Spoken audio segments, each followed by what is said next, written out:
हमारे उलमा कराम को क्या हो चुका है? ये हमें दीन सिखाने वाले लोग किस रास्ते पर निकल पड़े? क्या इन्हें शर्म नहीं आती?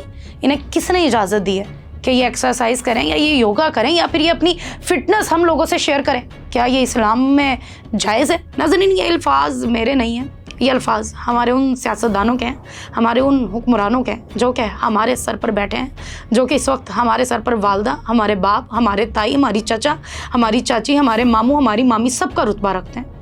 कोई भी बात होती है तो फ़ौरन हमारी हुकूमत उसके ऊपर एक्शन लेती है।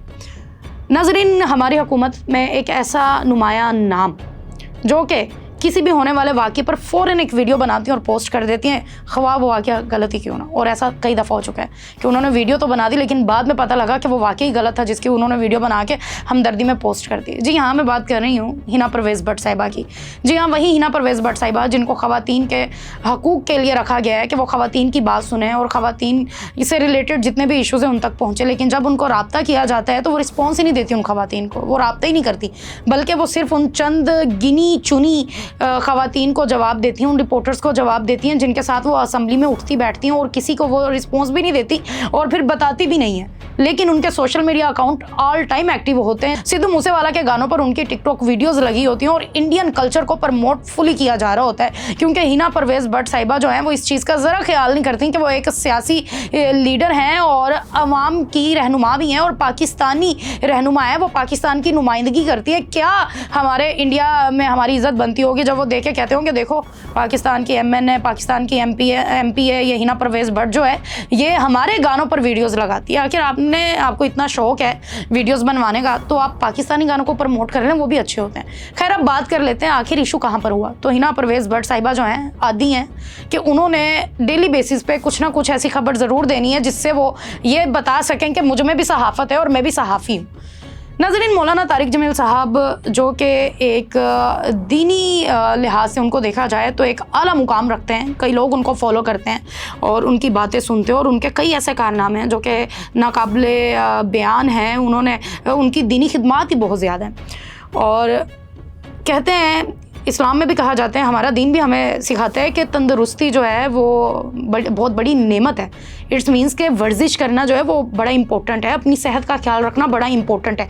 लेकिन ये चीज़ जो है वो शायद हमारे दीनी लोगों पर इम्प्लीमेंट ही नहीं होती या उन लोगों पर इम्प्लीमेंट ही नहीं होती हैं जिनका ताल्लुक जो है वो इस्लाम से ज़्यादा गहरा है। लोगों को लगता है ये सिर्फ वही काम कर सकते हैं जो काम इनका है कि ये बैठें और लोगों को बयान दें, लोगों को जुम्मे वाले दिन बैठ के खुतबा दें, लेकिन अपनी फ़िटनेस का ख्याल ना रखें। मौलाना साहब ने जो है अपनी फ़िटनेस का ख्याल रखते हुए अपनी थोड़ी सी फ़िटनेस एक्टिविटी जो है वो शेयर कर दी और उनकी वो फ़िटनेस एक्टिविटी देखते देखते लोगों में काफ़ी ज़्यादा मकबूल होगी। लोगों ने सराहा, लोगों ने कहा कि ये बड़ी अच्छी बात है, मौलाना साहब को इस उम्र में जो है वो अपनी फ़िटनेस का ख्याल रखना चाहिए। लेकिन हिना परवेज़ भट्ट साहिबा को ये बात हज़म नहीं हुई। उन्होंने कहा ना भाई ना, ये कैसे मुमकिन है। जहाँ मैं किसी को नहीं छोड़ती, जहाँ मैं रजब भट्ट के बारे में बात करती हूँ, मैं रिहान तारिक के बारे में बात करती हूँ, जहाँ मैं डेली बेसिस पे होने वाले केसेस के बारे में बात करती हूँ, सरगोदा वाले केस को देखती हूँ, चकवाल वाले केस पे चुप कर जाती हूँ, या फिर जब हमारा इतना बड़ा यहाँ पर 2 फॉरेनर खवातीन का मामला हुआ तब मैं चुप कर गई, तो अब मुझे इस मामले में बोलना चाहिए। और फ़ौरन उन्होंने एक पोस्ट शेयर कर दी। उनकी वो पोस्ट शेयर करने की देर थी कि लोगों के रद्द अमल आना शुरू हो गए। लोगों ने इंतहाई गुस्से का जो है वो इजहार किया और उन्हें काफ़ी ज़्यादा ट्रोल भी किया। इस वक्त वो आवाम के हत्थे चढ़ चुकी हैं और आवाम का बस नहीं चल रहा कि वो हिना परवेज़ भट्ट साहिबा को कहाँ से क्या बात बोल दें। और हिना साहिबा, बड़ी हैरानी की बात है कि आप किस तरीके से, आपको कैसे सियासत में बैठाया हुआ है, आपको यही मालूम नहीं है कि आपने किस मौके पर क्या बात करनी है।